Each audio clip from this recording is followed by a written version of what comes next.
गौरव, अगर जैसा कि आपकी पार्टी और आपके नेता और आप खुद बार बार दावा करते हैं कि राजस्थान में अशोक गहलोत के पास बहुमत नहीं है, उनकी सरकार गिरने वाली है, इस सरकार को नहीं चलना चाहिए, तो एक बार बुलाने दीजिए राज्यपाल को राज्य विधानसभा का सत्र। एक बार में दूध का दूध पानी का पानी हो जाए, किसके पास नंबर है किसके पास नहीं है। इसे डिले करने की कोशिश क्यों की जा रही है गौरव? मानक जी, मैं आपसे सवाल पूछता हूं, क्या आपने मुझे राज्यपाल का प्रवक्ता समझा हुआ है?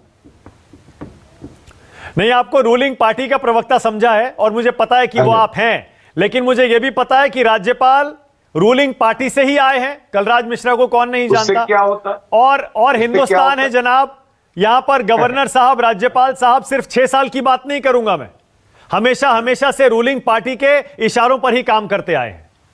लेट मी से दिस। कांग्रेस, हाँ, याद आ गया मुझको गुजरा जमाना, वो कांग्रेस की खुशबू, राज्यपाल को अपने हिसाब से चलाना, यही कहना चाह रहे हैं आप? नहीं, सब सरकारों ने, सब पार्टियों ने राज्यपाल को अपने हिसाब से चलाया है, इसमें क्या डाउट है?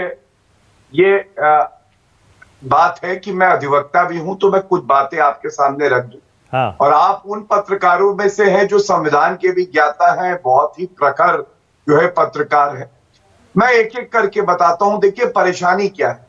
आज सुरजेवाला जी कह रहे थे संविधान तार तार हो रहा है और गवर्नर जो है, राज्यपाल जो है, वो भारतीय संविधान के तहत चले। सही बात है, बिल्कुल चलना चाहिए, लेकिन स्पीकर इटली के संविधान से चलता है। शायद स्पीकर के लिए भारतीय संविधान शायद लागू नहीं होता है।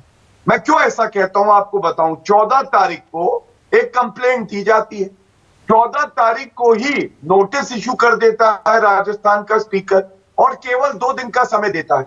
उच्च न्यायालय भी जाती है कांग्रेस पार्टी और सचिन पायलट गुट के विधायक, और सर्वोच्च न्यायालय में भी ये मामला सुनवाई होती है। 2 करारे थप्पड़ पड़ते हैं कांग्रेस पार्टी। मालूम है क्यों?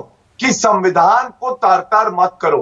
क्या सर्वोच्च न्यायालय ने जो फैसला दिया है और सोमवार को सुनवाई है, और उच्च न्यायालय ने जो फैसला दिया है उसको मानेंगे नहीं कांग्रेस के सारे नेता। दूसरी बात, देखिए जब कर्नाटका में हमने देखा था, कांग्रेस की पहले सरकार थी, तो वहां पे स्पीकर 25 दिन तक जो विधायक स्वेच्छा से इस्तीफा देना चाह रहे थे, स्वीकार नहीं कर रहे थे।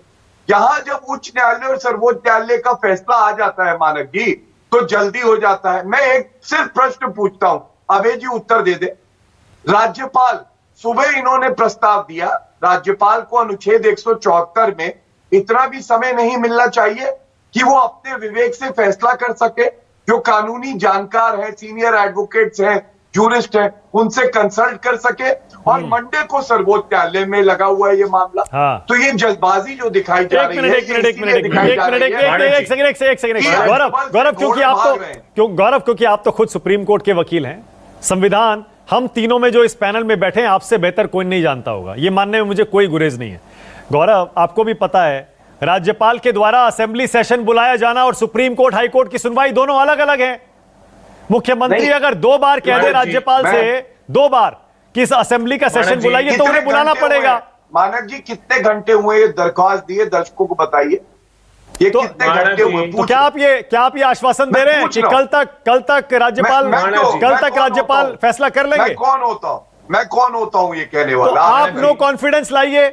अगर आप कह रहे हैं कि सरकार के पास बहुमत नहीं है, तो आप ले आइए अविश्वास प्रस्ताव। ये अच्छा, मैं उत्तर देता हूं। सबसे पहले तो मैं कोई नहीं होता ये बताने वाला कि राज्यपाल महोदय कब सत्र बुलाएंगे। दूसरी बात, बिल्कुल अलग बात है सर्वोच्च न्यायालय में सुनवाई और राज्यपाल का फैसला, लेकिन 12 घंटे की देरी को ये कहते हैं नो कॉन्फिडेंस तो ले आइए। अगर सरकार के पास बहुमत नहीं है तो अविश्वास प्रस्ताव ले आइए, असेंबली में आप ही कह दीजिए चलिए बहुमत साबित कर दीजिए। अब इस पे उत्तर ले लीजिए। आप बताइए, अंदरूनी लड़ाई कांग्रेस की, अस्तबल से घोड़े भाग रहे हैं, कहते हैं कपिल सिब्बल, ये हमने नहीं कहा। अब अगर इनको अपना बहुमत सिद्ध करना है, ये कर देते। 2 हफ्ते से क्या कर रहे थे अशोक गहलोत? आप बताइए। नहीं, जवाब नहीं दे रहे आप। मुझे पता है आप जवाब देंगे नहीं, क्योंकि अभी बीजेपी ने इस पर फैसला किया नहीं है कि उसे नो कॉन्फिडेंस मोशन लाना है, नहीं लाना है, कब लाना है। अबे दुबे, ये हमारा अधिकार, ठीक है, ओके, इसका मतलब गौरव, इसका मतलब यह है अगर बीजेपी अभी नो कॉन्फिडेंस मोशन नहीं लाना चाहती, इससे साफ है अभी उसके पास नंबर नहीं है और नंबर इस समय जो सरकार के मर्जी पक्ष में है। समझिए।